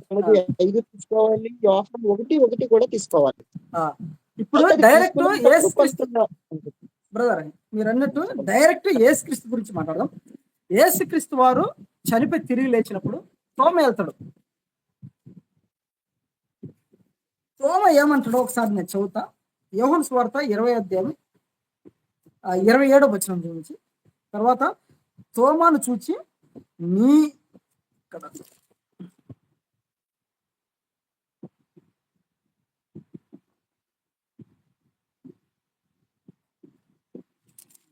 సరే, తర్వాత తోమను చూచి నీ వ్రేలు ఇటు చాచి నా చేతులు చూడుము, నీ చెయ్యి చాచి నా ప్రక్కలో ఉంచి అవిశ్వాసవి కాక విశ్వాసమై ఉండుమన్నాడు. అందుకు తోమ ఆయనతో నా ప్రభువా నా దేవ. డైరెక్ట్ తోమాకు యేసుక్రీస్తుకు మధ్యలో డిస్కషన్ జరుగుతుంది బ్రదర్. జరుగుతున్న ఏమంటున్నాడంటే తోమ ఏమంటున్నాడు, డైరెక్ట్ గా యేసుక్రీస్తు వారిని నా ప్రభువా నా దేవ అంటున్నాడు. అప్పుడు యేసుక్రీస్తు వారు ఏమనాలి, నేను దేవుడు కాదు, ఆయనే దేవుడు కనుక నన్ను దేవుడు అనొద్దు అని తోమతో యేసుక్రీస్తు వారు చెప్పాలి. ఆయన దాన్ని స్వీకరించాడు కదా. ఆయన నా దేవున్నప్పుడు ఆయన అడ్డుపడలేదు కదా. దానికి మీరేమంటారు చెప్పండి. అంటే తోమా గారు కూడా ఇక్కడ దేవుడని యేసుక్రీస్తు వారిని సంబోధిస్తున్నారు. యేసుక్రీస్తు వారు కూడా దాన్ని. కాబట్టి తోమా గారికి 2 దేవుళ్ళు ఉన్నారండి. లేదు, నేను చెప్తున్నా యేసుక్రీస్తు వారు దేవుడా కాదా. మీరు దేవుడు కాదన్నందుకు నా ప్రశ్న. అంతే. రైట్, మీ ప్రశ్న నేను కాదంటే మీరు మాట్లాడండి. తోమా గారు యేసుక్రీస్తు వారిని నా దేవా నా ప్రభువా అని పిలిచారు కదా. కాబట్టి నేను ఏమంటున్నానంటే ఇప్పుడు తోమా గారికి 2 దేవుళ్ళు ఉన్నారు. Absolutely correct or wrong? Thoma గారికి 2 దేవుళ్ళు ఉన్నారు. మీరు ఎలాగైతే 2 దేవుళ్ళని కలిగి ఉన్నారో తోమా గారు కూడా 2 దేవుళ్ళని కలిగి ఉన్నారు. అంతేనా బ్రదర్? అవునవును బ్రదర్, అవును. అంటే తోమా గారికి 2 దేవుళ్ళు ఉన్నారు, మీకు 2 దేవుళ్ళు ఉన్నారు. ఉన్నారు మీకు 2 దేవుళ్ళు ఉన్నారు. అందులో ఒక ఆయనేమో యెహోవా దేవుడు, ఇంకొక ఆయనేమో యేసుక్రీస్తు దేవుడు. కారణం ఏంటంటే తోమా గారు యేసుక్రీస్తు వారిని నా దేవాన్ని పిలిచారు కాబట్టి. అవునవును. అవును, రైట్. మనకి తోమా కన్నా గొప్ప వ్యక్తి ఎవరంటే యేసుక్రీస్తు వారండి. తోమా కన్నా గొప్ప వ్యక్తి ఎవరైనా ఉన్నారంటే యేసుక్రీస్తు వారండి. యేసుక్రీస్తు వారు ఇదే యోహాను సువార్త కొంచెం ముందుకెళ్తే, ఇలా కొద్దిగా ముందుకెళ్తే 20వ అధ్యాయము 17 వచనమండి. 20వ అధ్యాయం 17 వచనమండి. అంటే యేసు ప్రభు మాట, తోమ మాట కూడా తీసుకోవాలి కాదంటలేదు, కానీ ఒక పరిచయం చేస్తాను ఇక్కడ. యోహాను 20:17 అండి. యేసు ఆమెతో, నేను ఇంకనూ తండ్రి యొద్దకు ఎక్కిపోలేదు గనుక నన్ను ముట్టుకొనవద్దు, అయితే నా సహోదరుల యొద్దకు వెళ్ళి నా తండ్రియు మీ తండ్రియు, ఆ దేవుడును మీ దేవుడునైన వాని యొద్దకు ఎక్కిపోవచ్చున్నానని వారితో చెప్పమనండి. మగ్దలేని మధ్య వచ్చి నేను ప్రభువుని చూచితిని, ఆయన నాతో చెప్పిన మాటలు చెప్పనని శిష్యులకి తెలియజేసింది. తోమా గారు లేరండి ఆ సందర్భంలో. మరియమ్మ గారు ఏం చెప్పారంటే, యేసుక్రీస్తు వారికి దేవుడు ఉన్నాడంట, ఆ దేవుడే మీ దేవుడు నా దేవుడు అని యేసుక్రీస్తు వారు చెప్పారు. యేసుక్రీస్తు వారికి తండ్రి దగ్గరికి వెళ్ళిపోతున్నారు, ఈ విషయాలు మీతో చెప్పమన్నారు. ఏ విషయాలు మీతో చెప్పమన్నారు? నా దేవుడును మీ దేవుడును, నా తండ్రియు మీ తండ్రియు, ఈ మాటలు మీకు చెప్పమని చెప్పారు అని శిష్యులకి చెప్పడం జరిగింది. కాబట్టి యేసుక్రీస్తు వారు ఏమంటున్నారంటే, మీ దేవుడి దగ్గరికి నేను వెళ్తున్నాను అని అన్నారు. మీ దేవుడు నేనే అన్నారా? సూపర్ బ్రదర్, కదా, మీ దేవుడు స్టేట్మెంట్. కాబట్టి నేను యేసుప్రభు గారు చెప్పిన మాట ప్రకారంగా, యేసు నీకు ఒక దేవుడు ఉన్నాడు అన్నావు కదా, నువ్వు కూడా నీ దేవుడి దగ్గరికి వెళ్తున్నాను అన్నావు, పైగా ఆ దేవుడే మా దేవుడు అని చెప్తున్నావు, నీ మాటను నేను తీసుకుంటాను, కాబట్టి నువ్వు దేవుడు కాదయ్యా మాకు అని నమ్మకానికి వచ్చేసాడు బ్రదర్. Super brother. ఓకే, యేసుక్రీస్తు స్టేట్మెంట్ ప్రకారం దేవుడు ఒక్కడే, ఆయన యెహోవా అని యేసుక్రీస్తు వారు నా దేవుడు అని చెప్పాడు. ఓకేనా? నా దేవుడు నీ దేవుడు. సరే, మరి యేసుక్రీస్తు స్టేట్మెంట్ ఎలా తీసుకున్నామో అలాగే మనం హెబ్రీ పత్రిక వెళ్తాం కదండి. హెబ్రీ పత్రిక 1వ అధ్యాయము 8వ వచనం, అని తన దూతల గురించి చెప్తున్నాడు, కానీ తన కుమారుని గురించి అయితే ఇది డైరెక్ట్ స్టేట్మెంట్ ఎవరిదంటే యెహోవా దేవుంది. డైరెక్ట్ స్టేట్మెంట్, దేవా నీ సింహాసనము నిరంతరము నిలుచున్నది, నీ రాజదండము న్యాయార్థమైనది. చూడండి బ్రదర్, ఇది డైరెక్ట్ అక్కడ ఎలాగైతే యేసుక్రీస్తు వారు యెహోవా దేవుడే నా దేవుడు నీ దేవుడు అని ఎలాగైతే స్టేట్మెంట్ ఇచ్చాడో, ఇక్కడ యెహోవా దేవుడు స్టేట్మెంట్ ఇస్తాడు యేసుక్రీస్తు గురించి. ఏమని? దేవా, నా దేవా అని డైరెక్ట్ యేసుక్రీస్తు యెహోవా దేవుడు యేసుక్రీస్తు గురించి స్టేట్మెంట్ ఇస్తున్నప్పుడు, వాళ్ళిద్దరిలో ఇద్దరు సమానంగా ఉన్నారు, వాళ్ళిద్దరిలో వ్యత్యాసం కనపడడం లేదు. ఈయన ఆయన దేవుడు అంటున్నాడు, ఆయన ఈయన దేవుడు అంటున్నాడు. కనుక దీన్ని మీరు ఎలా చూస్తారు చెప్పండి? మరి ఆయన ఎలా తీసుకున్నారు స్టేట్మెంట్, ఈయన కూడా అలాగని తీసుకోండి. ఇప్పుడు మీరు ఎవరు దేవుడు అంటారు, ఎంతమంది దేవుళ్ళు అంటారు, మీరు చెప్పండి బ్రదర్. దేవుడు ప్రశ్న మాత్రమే, మీరే ఆన్సర్ ఇవ్వాలి. దేవుడు ఒక్కడే, తిరుగులేదు. నా స్టేట్మెంట్ అదేనండి. ఇద్దరు దేవుళ్ళు ముగ్గురు లేరు నాకు, ఒక్కడే దేవుడిని నమ్ముతానండి. ఇప్పుడు మీరు ఒక మాట అన్నారు, నా దేవా అని యెహోవా దేవుడు అన్నారండి అని అన్నారు. అక్కడ నా అనే అక్షరం లేదండి. చదవండి బ్రదర్, నా అనే అక్షరం లేదండి. అంటే మనం మాట్లాడేది కొంచెం, అంటే నేనేమంటలేదు కలపొద్దు అంటారు చెప్పిండ్రు ఆ మాట. ఇప్పుడు దేవా అన్నది కూడా ఎవరు? యెహోవా దేవుడే కదా, తండ్రి దేవుడే కదా. ఆ దేవ అయితే అనలేదు కదా, దేవ అన్నాడు అనలేదా? దేవా అన్నాడు, నా దేవ అనలేదు అనుకోని, నా దేవ అన్నాడు. Thank you. నా దేవ అని అనలేదు, మీరు అది ఒప్పుకున్నారు. నేను ఒప్పుకుంటాను, ఖచ్చితంగా ఒప్పుకుంటాను. ఇప్పుడు ఇది పౌలు గారు పలుకుతున్నారు కదండి, ఏమని? దేవా నీ సింహాసనము నిరంతరము నిలుచును, తన కుమారుని గూర్చి అయితే ఎన్నిసార్లు ఎందుకని నొప్పుతున్నానంటే, తన కుమారుని గూర్చి అయితే దేవా అంటే యేసుక్రీస్తు వారి కుమారుడు కదా, ఆ కుమారుని గురించి తండ్రి అయిన దేవుడే దేవా అని అన్నాడు అని పౌలు గారు అంటున్నారు. ఇది నాకు ప్రశ్న వచ్చింది, అసలు యెహోవా దేవుడు ఎప్పుడు దేవాన్ని పిలిచారు దేవుణ్ణి? ఈయన అంటున్నాడు కదా పౌలు, బాగా తినాలి ఇక్కడ. పౌలు గారు అన్నారు ఏమని, తన కుమారుని గూర్చి అయితే దేవా అని పిలుస్తున్నాడు కదా అని పౌలు గారు అంటున్నారు. ఎక్కడ అన్నాడు అసలు Yes. దేవుడు తండ్రిని దేవుడు? ఎక్కడ ఏ వచనం దగ్గర అన్నాడు అనేది చూస్తున్నారు ఇప్పుడు. ఎక్కడ ఏ సందర్భంలో కుమారుని గురించి దేవాన్ని పిలిచిన సందర్భం మీరు ఇవ్వాలి నాకు. నాకైతే ఇక్కడ కనిపించలేదు. పౌలు గారు చెప్పారు కదండి, తన కుమారుని గూర్చి అయితే దేవా అని పిలిచారు కదా. పౌలు గారు అన్నారు కదా మాట, తన కుమారుని గురించి అయితే దేవాన్ని పిలిచేయాడు కదా తండ్రి అయిన దేవుడు అని పౌలు గారు చెప్తున్నట్టుగా మీరు నాకు తెలియజేస్తున్నారు కదా. ఆ వ్యాఖ్యానం అలా తెలియజేశారు కదా. అసలు తండ్రి అయిన దేవుడు యేసుక్రీస్తు అని దేవాన్ని ఎక్కడ పిలిచాడు, ఏ లేఖనంలో పిలిచాడు అనేది చూపించండి బ్రదర్. ఎక్కడ అంటే పాత నిబంధనలు ఎక్కడ అంటే పిలిచాడా? పాత నిబంధనలో ఈ మాట ఉండొచ్చు. నేనేమంటుంటే ఇది పరిశుద్ధాత్మ దేవుని ద్వారా వ్రాయబడింది కదా. ఇది వచ్చి పౌలు మాటలే కాదు కదా, దేవుని మాటలే కదా. మరి దేవుని మాట్లాడినప్పుడు అది ఖచ్చితంగా అది ఎవరు మాట్లాడినా అది అంగీకరించాలి కదా. కరెక్ట్, కానీ ఎక్కడ పలికినాడు అనేది అడుగుతున్నా. ఉదాహరణకి యేసుక్రీస్తు వారు దేవుని సేవకుడు అని ఉంది. కోరా కుమారులు మాట్లాడినట్టు కనిపిస్తుంది లేదు. చెప్పండి. మరి తండ్రి అయిన దేవుడు పిలిచారని అంటున్నారు మీరు, మళ్ళీ కోరాహ కుమారులు పిలిచారని అంటున్నారు. కొంచెం క్లారిటీ ఇవ్వండి సార్. కాదు బ్రదర్, అంటే ఇది తండ్రి అయిన దేవుని మాటే కదా బ్రదర్. అదే బ్రదర్, తండ్రి అయిన దేవుని మాట తన కుమారుని గురించి అంటే ఇప్పుడు యేసుక్రీస్తుని ఎవరు కుమారుడు అన్నారు కదా. యేసుక్రీస్తు వారిని ఎవరు కుమారు అనరు, ఓన్లీ ఒక తండ్రి అయిన దేవుడే కుమారుడు, అంతే కదా బ్రదర్. ఎవరని అంటారా? ఎవరు అనగలరా యేసుక్రీస్తు వారి కుమారుడు అని? ఎవరు అనగలరు? ఒక తండ్రి అయిన దేవుడు యెహోవా దేవుడే. యెహోవా దేవుని కుమారుడు ఎవరు అంటే యేసుక్రీస్తు మాత్రమే, అవునా? మరి యేసుక్రీస్తు మాత్రమే ఆయన మాట్లాడుతున్నాడు దేవాని. ఇప్పుడు తన కుమారుని దేవా అంటే తప్పే ఉంది బ్రదర్. నేను తప్ప గురించి మాట్లాడతలా. ఇప్పుడు పౌలు గారు ఏమన్నారంటే తన కుమారుని గూర్చి అయితే దేవా అని అన్నాడు కదా, పౌలు గారు అన్నారు కదా, అలా రాస్తున్నారు కదా హెబ్రీ గ్రంథకర్త. తండ్రి అయిన దేవుడు ఎక్కడ పిలిచాడు, ఎక్కడో ఒక చోట ఉండాలి కదా అని నేను అడిగినప్పుడు అది కోరాహు కుమారులు అని అన్నారు.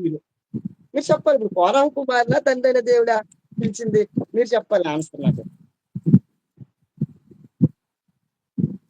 ఇది మంచి పాయింట్. రెండు ప్రశ్న యేసుక్రీస్తు వారు యెహోవాకి దేవుడు అవుతాడా? ఈ వచనం బట్టే హెబ్రీ పత్రిక 1:8 వచనం ప్రకారంగా యేసుక్రీస్తు వారు యెహోవాకి దేవుడు అవుతాడా? అది ప్రశ్న కూడా వచ్చింది మీ మాటల ప్రకారంగా. చెప్పండి. అంటే ఇప్పుడు సరే బ్రదర్, ఈ పాయింట్ మీద నేను నిలబడతా. ఇప్పుడు తన కుమారుని గూర్చి అయితే దేవా నీ సింహాసనం నిరంతరం నిలుచున్నది, ఆ మాట ఎవరన్నారు?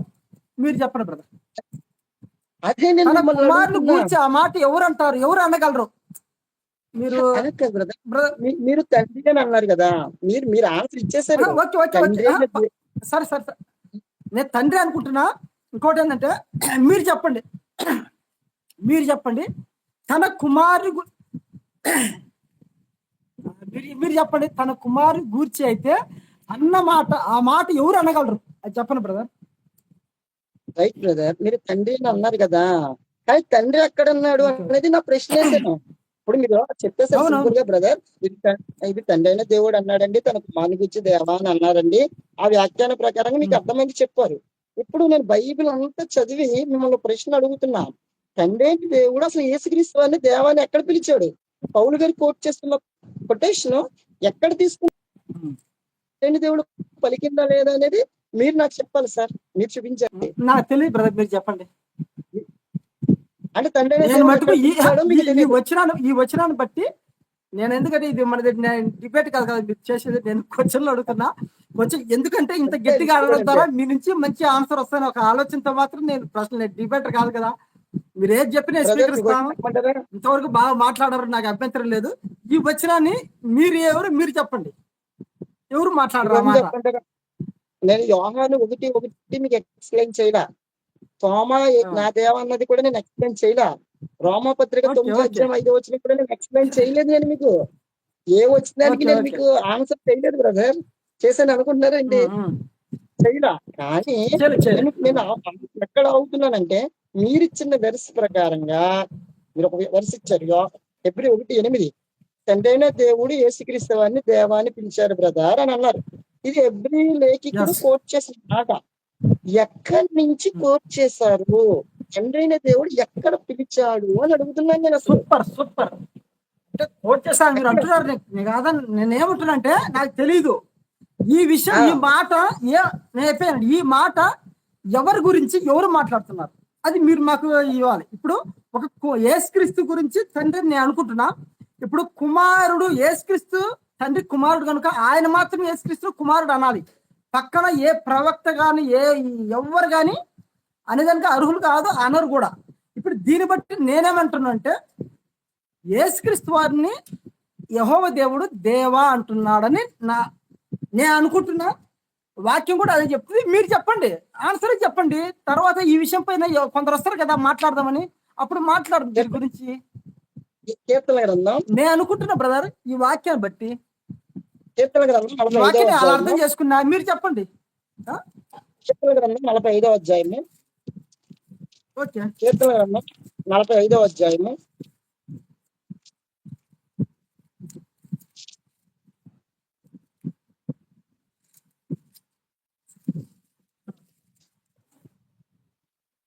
నలభై 45వ అధ్యాయము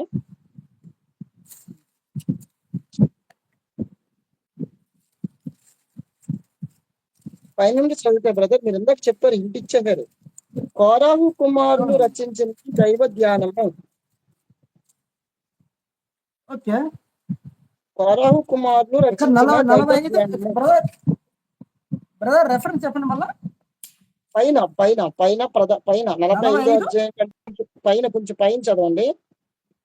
ప్రధాన గాయకులకి పోషణీయులను రాగం మీద పాడదగినది ఉంది కదా. కోరాహు కుమారులు రచించిన దైవ ధ్యానము.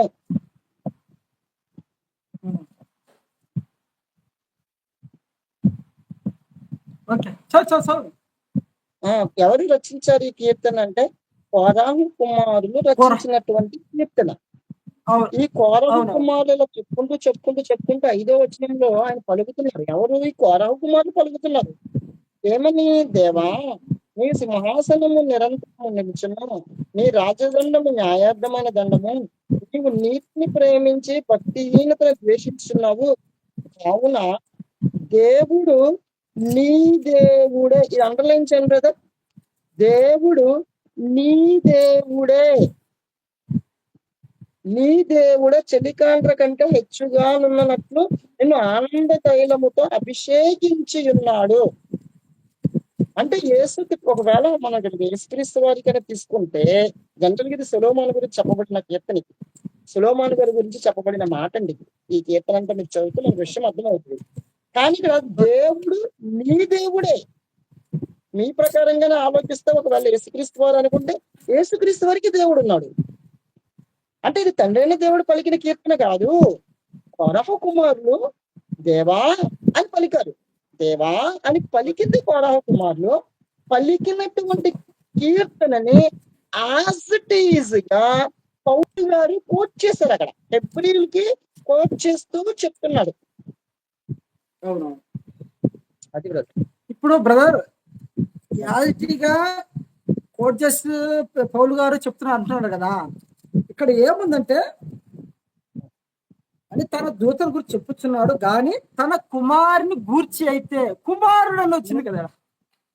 తన కుమారుడు తన కుమారుని గూర్చి. ఆ కుమారుడు ఎవరు? తన కుమారుని గూర్చి అయితే అనే పదం హెబ్రీ లేఖి కూడా చెప్పాడు కదా. అది తండ్రి దేవుడు ఎక్కడ పలికాడు అనేది మిమ్మల్ని అడుగుతున్నా. నాకు ఇంకా వచ్చిన దొరకలేదు. అందుకని ఒకటి బ్రదర్, అన్ని ఇప్పుడు అన్ని పలికినేటి బైబిల్లో వ్రాయబడినాయని మనం అనుకోవాలంటారా? ఇప్పుడు కొన్ని విషయాలు ఉంటాయి. ఇప్పుడు ఆది కాండంలో కొన్ని వ్రాయబడ్డాయి ప్రవచన రూపంలో. ఆ ప్రవచనం ఖచ్చితంగా కొత్త నిబంధనలో నెరవేర్పు జరిగిందంటారా? కొన్నిటికి ఇవ్వలేదు కదా. అలాగే అనుకోండి, ఇది జరిగింది. ప్రాముఖ్యమైన విషయాలు ఉంటాయండి. అదే మరి అదే నేను చెప్పేది. ఇది అంటే అన్ని ఇది జరగాలని ఏం లేదు ప్రాముఖ్యమైనది కదా. కదా. అంటే ఇప్పుడు కుమారుని గూర్చి అయితే ఆ కుమారుడు ఎవరు చెప్పండి బ్రదర్. నెక్స్ట్ పాయింట్ లోకి వెళ్దాం. నేను అదే అంటున్నాను. నేను ఖచ్చితంగా అదే అడుగుతున్నాను బ్రదర్. తన కుమారుని గురించి అయితే దేవా అనేది తండ్రి అయిన దేవుడు ఎక్కడ పలికాడని మీ ముందు ప్రశ్నే వదిలేశాను. ఇది ఓకేనే మీరు నాకు కాదన్ను, ఆన్సర్ ఇది నాకు చేయాలి. అర్థమైంది. ఆ, మీరు ఆ, మీరు చెప్పి నాకు అర్థమైంది. నేనేమంటున్నా ఆ. అంటే తన కుమారుని గూర్చి అయితే అంటే ఆ కుమారుడు ఎవరు నా ప్రశ్న. కుమారుడు ఎవరు, ఎవరిని అనుకోవాలి? పౌలు గారు అనుకోవాలా, లేకుంటే ఇంకొకరెవరు అనుకోవాలా, లేకుంటే యేసుక్రీస్తు అనుకోవాలి? ఎవరు అనుకోవాలి? అది నా పాయింట్. ఇప్పుడు కుమారుడు అనే మాట ఏదైతే ఉందో చాలా మందికి ఉంది. అయితే ఇక్కడ స్పెసిఫిక్ గా హెబ్రీ లేఖికుడు ఆ కీర్తన గ్రంథం 45 అధ్యాయాన్ని కోట్ చేసి ఒక సెంటెన్స్ ఒక ఫ్రేజ్ తీసుకున్నాడు, ఒక క్లాస్ తీసుకుంటున్నాడు, ఒక టూ వెర్సెస్ అనేవి తీసుకుంటున్నాడు. తీసుకుని ఆయన ఏమంటున్నాడు, ఇదిగో తన కుమారుని గురించి అయితే ఏమని పలుకుతున్నాడో తెలుసా, దేవా అని అంటున్నాడు. అటు వెంటనే మీరేమన్నారంటే, చూసారు బ్రదర్, పౌలు గారు ఏం చెప్తున్నారు, తండ్రైన దేవుడే యేసుక్రీస్తు వారి గురించి దేవా అని పిలిచారు అని వివరణ అవును నాకు ఇచ్చారు. అవు- అవు- ఖచ్చితంగా. ఆ అవునవును వచనాన్ని బట్టి మీరు నాకు అవును. వివరణ ఇచ్చారు. ఎందుకు, ఇదిగో తన కుమారుని గురించి అయితే, అంగడి కుమారుడు అంటే ఎవరు, యేసుక్రీస్తు. యేసుక్రీస్తు గురించి ఏమని పిలిచారు, దేవా అని పిలిచారు. ఇంత స్పష్టంగా ఉంది కదా. అప్పుడు నేనన్నాను బ్రదర్, మిమ్మల్ని అడిగాను, మరి కుమారుని గురించి అయితే దేవాని ఒకవేళ పౌలు గారు ఆ మాట ప్రకారంగా తీసుకున్నా, కానీ ఎక్కడ పలికాడు, పాత నిబంధనలో ఎక్కడ పిలిచాడు అనేది మిమ్మల్ని అడుగుతున్నాను. అది దొరికే క్లియర్ వచ్చేస్తుంది, క్లియర్ అయిపోతుంది అని అంటున్నాను నేను. అది బ్రదర్, అంతే, ఇంకేం కాదు. కుమారుడు గురించి అయితే పాత బంధంలో రాసిన నేనైతే చూడలే బ్రదర్. ఇప్పుడు ఆ కుమారుడు ఎవరు నేను అడుగుతున్నా మిమ్మల్ని. నేను మళ్ళీ మొదలుకి వచ్చారు సార్, మీరు మళ్ళీ మొదలుకి వచ్చారు. నేను చాలా ఆ కుమారుడు ఎవరు, కుమారుడు గురించి అయితే దేవా అన్నాడు కదా. ఆ మాట చెప్పింది దేవ అన్న మాట కోరాలకు దాంట్లో కీర్తన చూపించారు, కాదన్ను. కానీ కుమారుడు గురించి అయితే దేవా అన్నాడు కదా. ఆ కుమారుడు ఎవరు, ఆ పిలిచింది ఎవరు? అది నేను అడుగుతున్నా. పిలిచింది తండ్రి అని మీరు అన్నారు, అది మిమ్మల్ని అడుగుతున్నా. అదే నేను దాని మీద నిలబడుతున్నా, అందుకని మీరేం చెప్తారు నేను అడుగుతున్నా. ఖచ్చితంగా నిలబడాలి, ఎందుకంటే ఒకటి ఆలోచన చేయాలి. ఇప్పుడు తండ్రి అయిన దేవుడు దేవా, కుమారుని వచ్చేస్తే దేవా అని పిలిచారు బ్రదర్, అంతే కదా మీ వ్యాఖ్యాన ప్రకారంగా. నేను ఏమంటున్నానంటే, తండ్రి అయిన దేవుడు ఎక్కడ పిలిచాడు బ్రదర్ అని అడుగుతున్నప్పుడు నా మధ్యలో ఒక ప్రశ్న వచ్చింది. ఆ ప్రశ్న మీరు తీర్చాలి. ఏంటి, మీరు వచ్చిన తీసుకుని బ్రదర్ సురేష్ గారు తన కుమారుని గూర్చి అయితే, ఇదిగో యేసుక్రీస్తుని గూర్చి అయితే దేవా, ఎంత చక్కగా ఉంది మాట అది. తండ్రైన దేవుడే తన కుమారుని గురించి దేవా అని అంటుంటే మీరు అనకపోవడం ఏంటి, నేను అనకపోవడం ఏంటి? సాక్షాత్ దేవుడే కదా సాక్ష్యం ఇస్తున్నాడు అని మీరు వ్యాఖ్యానిస్తున్నారు. బాగుంది, నాకు నచ్చింది. ఇప్పుడు నేను చదువుతున్నప్పుడు నాకు డౌట్ వచ్చింది, ఏంటి, తన కుమారుని గురించి అయితే దేవా అని తండ్రి అయిన దేవుడు ఎక్కడ పలికాడు అసలు? పాత నిబంధనలో మీ ఏదైనా ఒక వెర్స్ ఉందనుకోండి, ఆ వచనానికి ఆధారం ఉంటది. ఇప్పుడు నాకు వచ్చిన ప్రశ్న, వ్యాఖ్యానం బాగుంది, ఆ వచనాన్ని నొక్కేస్తున్నాం. కోడి పేకుండా చూసారా, పేకుండా నొక్కేసినట్టు ఆ వచనం దగ్గర ఆగిపోతున్నాం మనం కదా. మరి కింద వచ్చిన చదివితే అది ఎబ్రీ పత్రిక కింద వచ్చిన చూడండి సార్, ఒక్కసారి అక్కడ ఆ ఎబ్రీ పత్రిక ఒకటి కొంచెం కిందకి రండి చెప్తాను, మీకు ఒక క్లారిటీ వస్తుంది. ఇప్పుడు ఒకసారి ఏది 9వ వచనం చదవండి సార్, 9వ వచనం చదవండి. 9వ వచనం, 9వ వచనం. నీవు నీతిని ప్రేమించి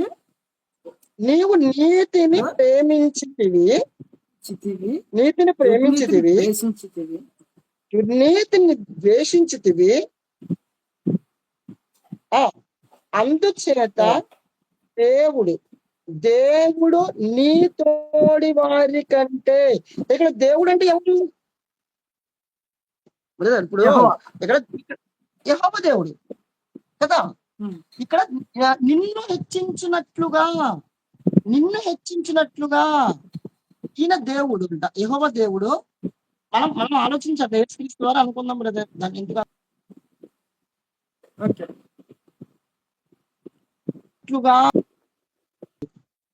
ఎవరైనా హెచ్చిస్తారా? ఉండదు కదా. అక్కడే మనకు అర్థమైపోతుంది. అది యేసుక్రీస్తు వారు అక్కడ అక్కడ చాలా క్లారిటీగా చెప్తున్న మాట ఏంటంటే, నిన్ను హెచ్చించినట్లుగా ఆనంద తైలముతో అభిషేకించను అని ఒక చూసారండి. ఒక చిన్న మాట బ్రదర్. ఇప్పుడు చెప్పండి. యేసుక్రీస్తు వారు యెహోవా దేవుడు కుమారుడే కదా, కుమారుడే కుమారుడే కదా. యెహోవా కుమారుడే దేవుడు కుమారుడు అయినప్పుడు ఆదాము యేసుక్రీస్తు వారు కుమారుడు. దేవుడు ఎందుకు కాకూడదు బ్రదర్? యేసుక్రీస్తు ఎలాగ యెహోవా దేవుడు దేవుడు అయినప్పుడు యేసుక్రీస్తు వారు ఎందుకు దేవుడు కాకూడదు? యేసుక్రీస్తు కుమారుడే వారు కదా. ఎందుకు కుమారుడే కుమారుడే కుమారుడు అయినప్పుడు ఉదాహరణకి ఇప్పుడు కాకి పిల్ల కాకి అయినప్పుడు, గద్ద పిల్ల గద్ద అయినప్పుడు, యేసుక్రీస్తు వారు కుమారుడైనప్పుడు ఈయన ఎందుకు దేవుడు కాకూడదు? మంచి ప్రశ్న. కాకి పిల్ల కాకి ముద్దు, కోడి పిల్ల కోడి, భలే ఉంది సార్. రాజు కొడుకు రాజు. అంతే కదా. ఎక్స్ప్లెనేషన్ చాలా బాగుంది సార్. కానీ దేవునికి చాలా మంది కుమారులు ఉన్నారు. ఒకళ్ళని ఏమని పెడతాం? చాలా మంది కుమారులు దేవునికి ఉన్నారు. ఉదాహరణకి లూకాసు వార్త 3:32 ఆదాము దేవునికి కుమారుడు ఉంది. ఏం చేద్దాం? ఆదాము ఓకే కూడా ఓకే దేవుడు బ్రదర్. అనుకుంటాం. ఇప్పుడు కాదు, యేసుక్రీస్తు వారు ఇప్పుడు సరే మీరు అదే పాయింట్ లోకి వచ్చే ముందు, యేసుక్రీస్తు వారు తండ్రితో సమానుడా కాదా? సమానుడు కాదండి. కాదా?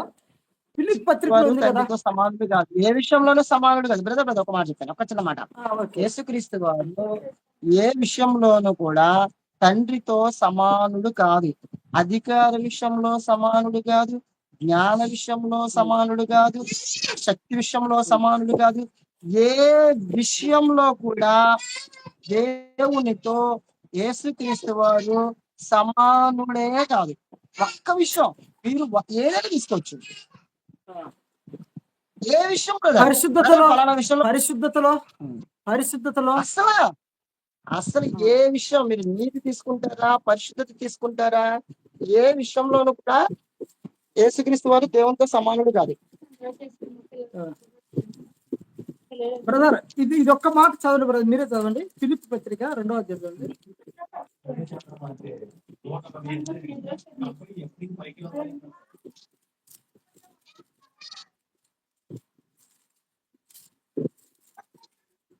ఫిలిప్పీ పత్రిక 2వ అధ్యాయము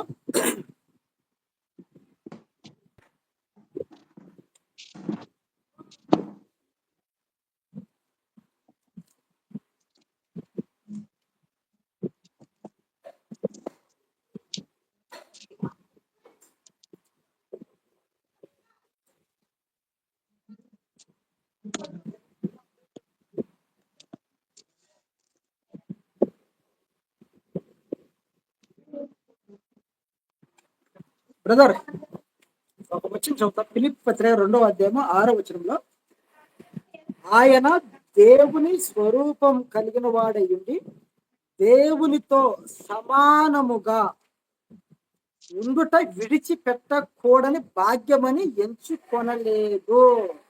అంటే దేవునితో సమానంగా యేసుక్రీస్తు వారు ఉన్నారు.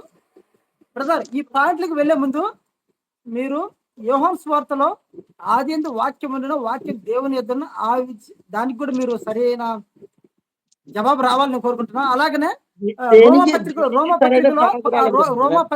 రోమా పత్రికలో సర్వాధికారి అని దేవుడై ఉండి నిత్య స్తోత్రార్హుడై ఉన్నాడు. ఆ మాట కూడా మీరు సమాధానం చెప్పాలి మాకు. ఈ మూటికి చెప్పండి బ్రదర్. మనకు దగ్గర గంట కావస్తుంది, మీరు మాట్లాడండి. నెక్స్ట్ టైం ఈ విషయంపై ఎవరైనా డిబేట్స్కి వచ్చా కంపల్సరీ డిబేట్ జరిపిద్దాం. కంపల్సరీ మేము డిబేట్ కాదు, ఓన్లీ ఇంటర్వ్యూలో కొన్ని క్వశ్చన్లు మాత్రమే, డిబేట్ అయితే కాదు. నన్ను ఎంతసేపు మాట్లాడమంటారు చెప్పండి? అయితే ఎంత టైం నాకు ఇస్తారో చెప్పండి. ఆ టైం వరకు చెప్పండి. లేదు ఒక టైం చెప్పండి. మాట్లాడండి మీరు బ్రదర్, మీకు ఎంత సమయాన్ని ఇస్తాం బ్రదర్. మా డౌట్ ఇచ్చిన అడుగుతాం అంతే, మీరు మాట్లాడాలి. అలా కాదు బ్రదర్, ఒక 5 minutes మాట్లాడుతున్నారు అనుకోండి, నేను టైం చూసుకుని 5 minutes మాట్లాడతాను. ఎందుకంటే ఒక క్రమపద్ధతిలో వెళ్తుంది కాబట్టి. ఒక టైం చెప్పండి, ఎంత టైం మాట్లాడతాను. అప్పటి వరకు నన్ను ఎవరు డిస్టర్బ్ చేయొద్దు అంతే. సరే, ఒక 5 నిమిషాల లోపు మాట్లాడచ్చు. Okay, very nice. 5 నిమిషాల లోపల మాట్లాడటానికి ప్రయత్నం చేస్తానండి. రైట్. రోమపత్రిక 9వ అధ్యాయము 5వ వచనం చదువుతున్నప్పుడు అక్కడ ఏమని రాయబడి ఉన్నదో ఒకసారి బ్రదర్ అడిగారు. చక్కటి ప్రశ్న అది, చాలా మందికి ఇతరులు వీరి వారు శరీరం బట్టి క్రీస్తు వీరిలో పుట్టెను. ఈయన సర్వాధికారైన దేవుడై ఉండి నిరంతరము స్తోత్రార్హుడై ఉన్నాడు. ఆమేన్ అనుంది. ఓకే, ఇక్కడ ఈయన సర్వాధికారైన దేవుడు అనుంది. ఈయన సర్వాధికారైన దేవుడు అని ఉందా? యేసు సర్వాధికారైన దేవుడు అని ఉందా? మరొకసారి అర్థం కావడం కోసం, ఈయన సర్వాధికారైన దేవుడు అని ఉందా? క్రీస్తు సర్వాధికారైన దేవుడు అని ఉందా? అసలు క్రీస్తు సర్వాధికారైన దేవుడు అని బైబిల్లో లేదు, అక్కడ లేదు. అలాగే యేసు సర్వాధికారైన దేవుడు అని కూడా లేదు. ఉన్న మాట ఏంటి అని అంటే ఈయన అన్నది. ఈయన అంటే చాలా మంది సహోదరులు, క్రైస్తవ బోధకులు, పండితులు, బిషప్పులు, పెద్దవాళ్ళు ఈయన అంటే యేసుక్రీస్తు వారు అని అనుకుంటున్నారు. ఈయన అనే దాన్ని ఇంగ్లీష్ లో హీ అంటారు. హీ అంటే ప్రొనౌను అని అంటారు, దాన్ని ప్రొనౌను అని అంటారు. హీ అనే పదం. నన్ను కూడా హీ అంటారు, బ్రదర్ ను కూడా హీ అనే అంటారు.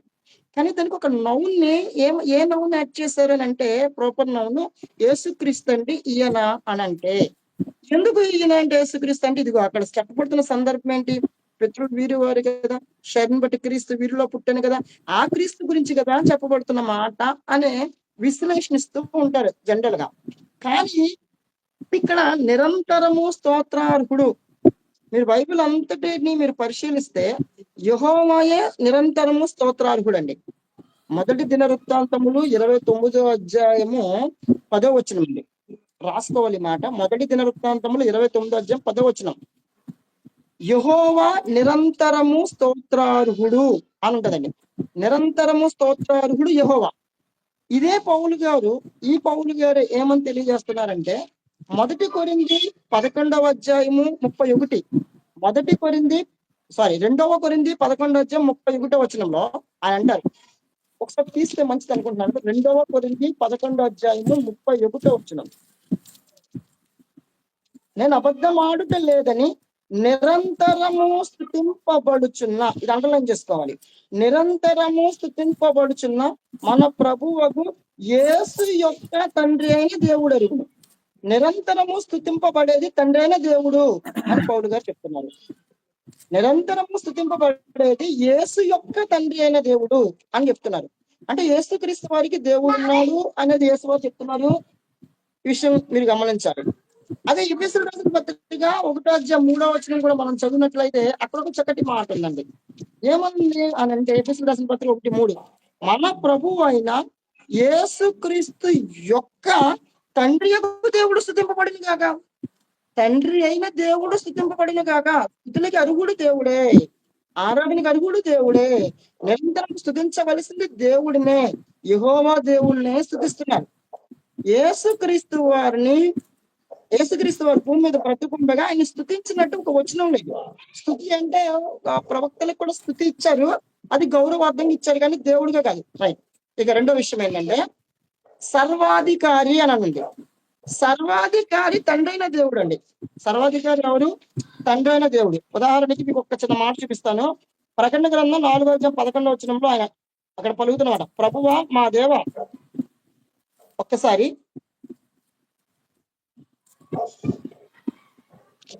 ఓకే, 16వ అధ్యాయంలో 15వ అధ్యాయం 3వ వచనం, ప్రకటన గ్రంథం, వారు ప్రభువా దేవా సర్వాధికారి. ప్రభువా అనేది ఇక్కడ పెద్ద అక్షరాలతో ఉందండి. ప్రభువా దేవా సర్వాధికారి, నీ క్రియలు ఘనమైనవి, ఆశ్చర్యమైనవి. కాబట్టి సర్వాధికారైన దేవుడు, నిరంతరము స్తుతింపబడుచున్న దేవుడు ఈయన అంటే యెహోవా. పౌలు గారు యెహోవాని స్తుతిస్తున్నారు, తండ్రి అయిన దేవుణ్ణి స్తుతిస్తున్నారు. ఈయన అంటే యేసుక్రీస్తు కాదు, యెహోవా దేవుడు. ఇది నాకు అర్థమైంది, మీకు నేను తెలియజేశాను బ్రదర్. యోహాను సువార్త 1వ అధ్యాయం కూడా ఒక 2 నిమిషాల్లో కంప్లీట్ చేయడానికే ప్రయత్నం చేస్తాను. యోహాను సువార్త 1వ అధ్యాయం 1వ వచనం ఏమనుంటే, ఆదియందు వాక్యము ఉండను, వాక్యము దేవుని యొద్ద ఉండను, వాక్యము దేవుడై ఉండను. మన క్రైస్తవ సహోదరులు వాక్యము దేవుడై ఉండను. కాబట్టి వాక్యం అంటే ఏంటి? యేసుక్రీస్తు. యేసుక్రీస్తు ఏమై ఉన్నాడు? దేవుడై ఉన్నాడు. యోహాను 1:14 ఆ వాక్యమేగా శరీరధారి వచ్చెను అని చెప్తారు.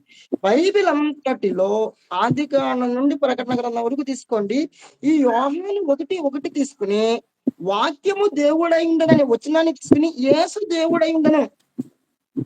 అక్కడ వాక్యం అంటే యేసుక్రీస్తు సహోదరులు పెడుతున్నారు. మరి యేసు దేవుడై ఉండనని బైబిల్లో లేదు స్పష్టంగా. ఇప్పుడు వాక్యం అంటే యేసుక్రీస్తు అండి. మనం అలా చదివేస్తున్నాం ఏమని, వాక్యము దేవుడై ఉండనంటే వాక్యం అంటే యేసుక్రీస్తు, యేసుక్రీస్తు వారు దేవుడై ఉండను, క్లియర్ స్పష్టంగానే ఉందిగా అనండి. మరి యేసుక్రీస్తు వాక్యం అంటే యేసుక్రీస్తు అన్నారు కదా, యేసుక్రీస్తు దేవుడై ఉండను అని అంటున్నారు కదా. యేసుక్రీస్తు దేవుడై ఉండను అనే స్టేట్మెంట్ ఎవరిచ్చారు బైబిల్లో అసలు? ఆ విధంగా ఎవరు ఇవ్వాల.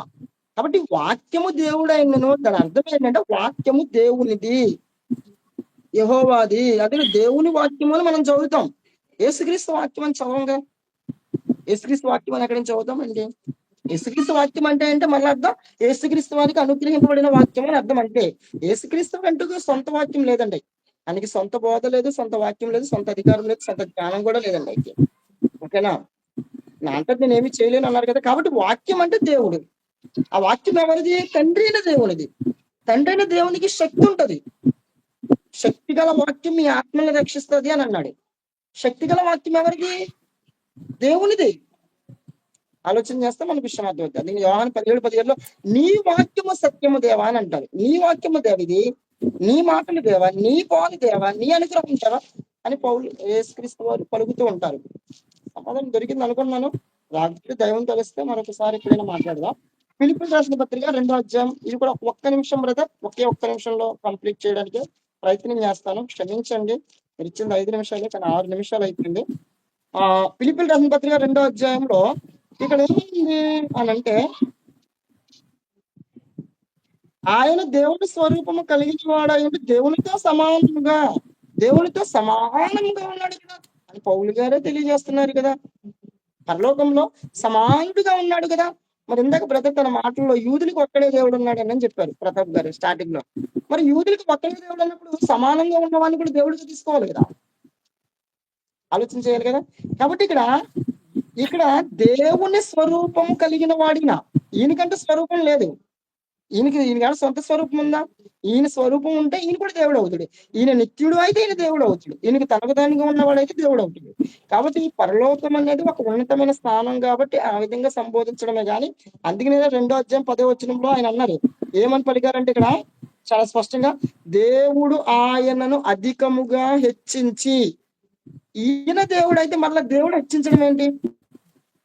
ఈయన దేవుడు కదా, మళ్ళీ అధికముగా హెచ్చించడం ఏంటి?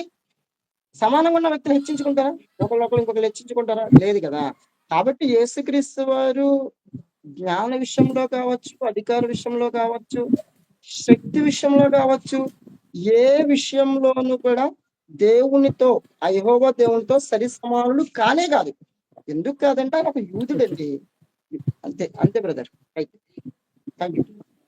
ఒక ప్రశ్న, ఎందుకంటే నేను అడుగుతాను బ్రదర్, నాకు 2 ప్రశ్నలు బ్రదర్, నాకు 2 ప్రశ్నలు ఇవ్వండి బ్రదర్. న్యాయంగా మీరు 2 ప్రశ్నలు అడిగారు, నాకు 2 ప్రశ్నలు ఇవ్వండి. ఇప్పుడు చెప్పండి టైం తీసుకుని 2 ప్రశ్నలు అడుగుతా, ఎక్కువ కూడా అడగను బ్రదర్. సరే, నేను 2 ప్రశ్నలు అడుగుతాను, మీరు అడగను బ్రదర్. అలా కాదు, మీరు ఇప్పుడు చాలా ప్రశ్నలు అడిగారు. ఇప్పుడు మళ్ళీ నేను ఆన్సర్ చెప్తే చెప్పారు, అది కూడా చిన్న ప్రశ్న. నాకు పెద్ద ప్రశ్నలు, మీరు చెప్పిన ప్రసంగం మీద చిన్న ప్రశ్నలు 2 ప్రశ్నలు అండి. ఓకే, ఏంటంటే ఆ 2 ప్రశ్నలు ఏంటంటే, 1 తిమోతి 2వ అధ్యాయం 5వ వచనంలో, 1 తిమోతి 2వ అధ్యాయం 5వ వచనంలో దేవుడు ఒక్కడే అని ఉంది. దేవుడు ఒక్కడే అని ఉంది. దేవునికి నరులకు మధ్యవర్తి ఒకడే, ఆయన క్రీస్తు యేసు అని నరుడు అని ఉంది. మరి దేవుడు ఒక్కడని 1 తిమోతి 2:5లో ఉంది కదా. మీకు 2 దేవుళ్ళని మీరు ఎలా ప్రతిపాదించారు? మీరు 2 దేవుళ్ళు అని చెప్పారు కదా. కాబట్టి మీరు దేవుడు ఒక్కడని నమ్ముతున్నారా, 2 దేవుళ్ళని నమ్ముతున్నారా? పౌలు గారి మాట ప్రకారంగా నాకు డౌట్ వచ్చింది. ప్రశ్న మంటారా? పౌలు గారు దేవుడు ఒక్కడని చెప్పారు, మీరు 2 దేవుళ్ళని కలిగి ఉన్నారు కదా. బైబిల్లో చాలా చోట్ల దేవుడు ఒక్కడని చెప్పారు. మరి దేవుడు ఒక్కడని పౌలు గారు చెప్పారు కదా, దానికి విరుద్ధంగా నాకు యెహోవా ఒక దేవుడు అండి, యేసుక్రీస్తు వారు ఒక దేవుడు అండి, కాబట్టి నాకు 2 దేవుళ్ళు ఉన్నారని రికార్డ్ అయ్యింది బ్రదర్. 2 దేవుళ్ళు ఉన్నారని నేను 2 దేవుళ్ళు నమ్ముకుంటాను.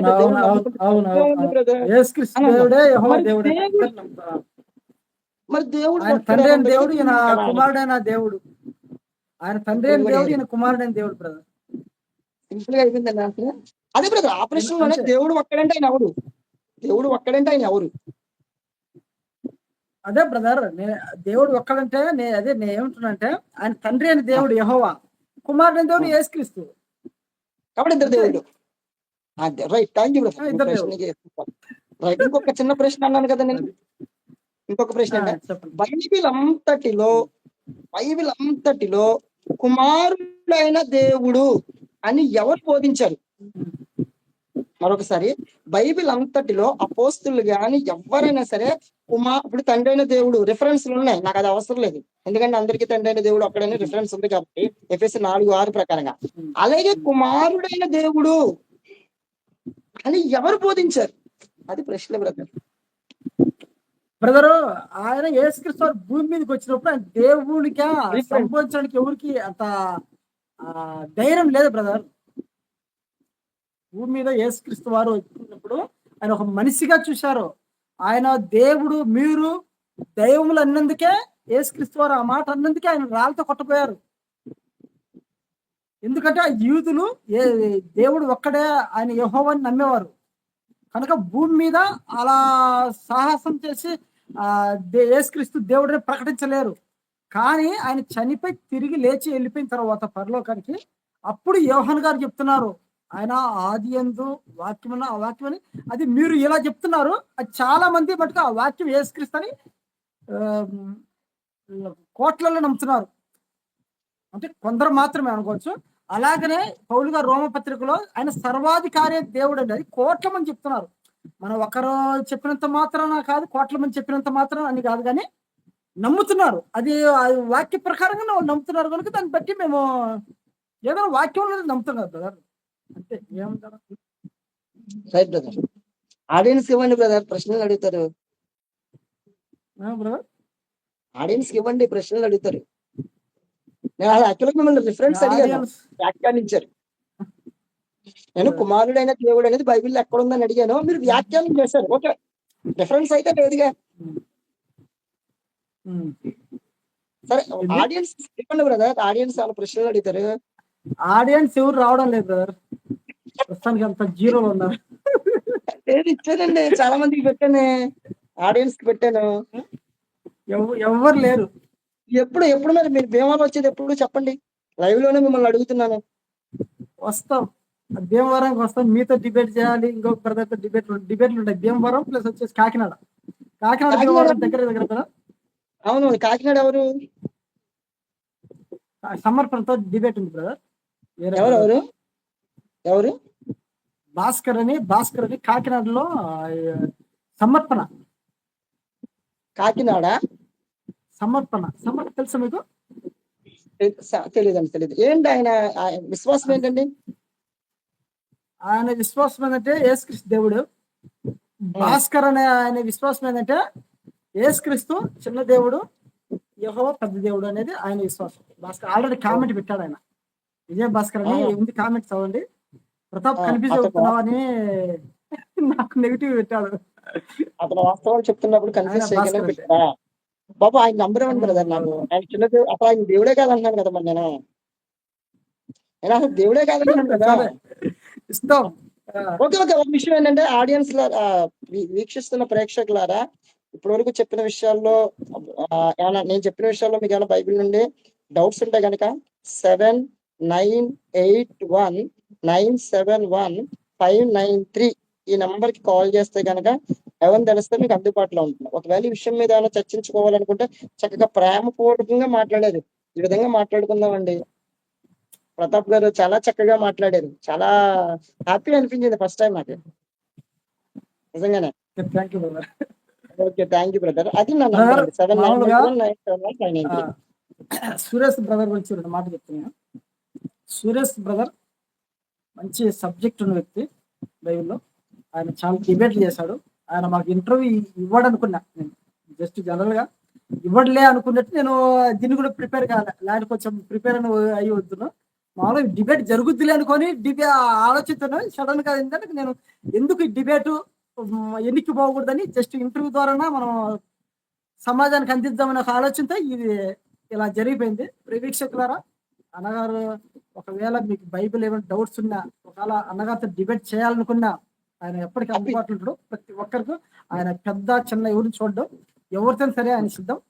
కనుక ఎవరైనా అన్నగారితో ఈ విషయం అన్నగారు చెప్పింది తప్పు అనిపిస్తే కంపల్సరీ డిబేట్ సిద్ధపడండి. నేనే మీడియేటర్గా ఉంటా, డిబేట్ జరిపిస్తాం.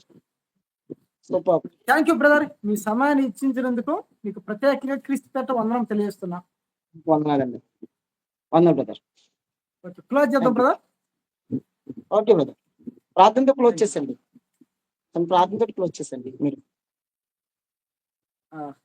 ప్రార్థనతో ముగించదమ్మా. ముగించండి బ్రదర్, ప్రార్థన చేయండి. స్తోత్రం తండ్రి, పరిశుద్ధుడా గొప్ప దేవాన్ని బంగారు పదానికి ఎలా స్థితులు స్తోత్రం చేస్తుంది. ఇంతవరకు తండ్రి ఈ బైబిల్లో తండ్రి అనేక విషయాలు తండ్రి డిస్కషన్ చేసుకుంటున్నా తండ్రి. అయ్యా వాక్యానుసారంగా తండ్రి ఏదైతే సత్యం ప్రజలకి వెళ్ళాలనో అది వాళ్ళ ఆత్మ రక్షించే శక్తిగల వాక్యాలు వాళ్ళకి అందించేలా సహాయం చేస్తున్నందుకు స్తోత్రాలు చెల్లిస్తున్నాం. అలాగే తండ్రి నాయన మీ కుమారుడు తండ్రి నాయన సురేష్ గారి ద్వారా తన అనేక విషయాలు మాకు తెలియజేసిన విధానం స్తోత్రాలు చెల్లిస్తూ గంత మహిమ ప్రభావాలు మీరు పొందుకోమని యేసుక్రీస్తు పరిశుద్ధ నామమున అడిగి పెట్టుకుంటున్నాం తండ్రి. ఆమేన్. వందనాలు బ్రదర్, వందనాలు. Thank you brother. మళ్ళా కలుద్దాం బ్రదర్. ఓకే బ్రదర్, దైవం కలిసి కలుద్దామండి.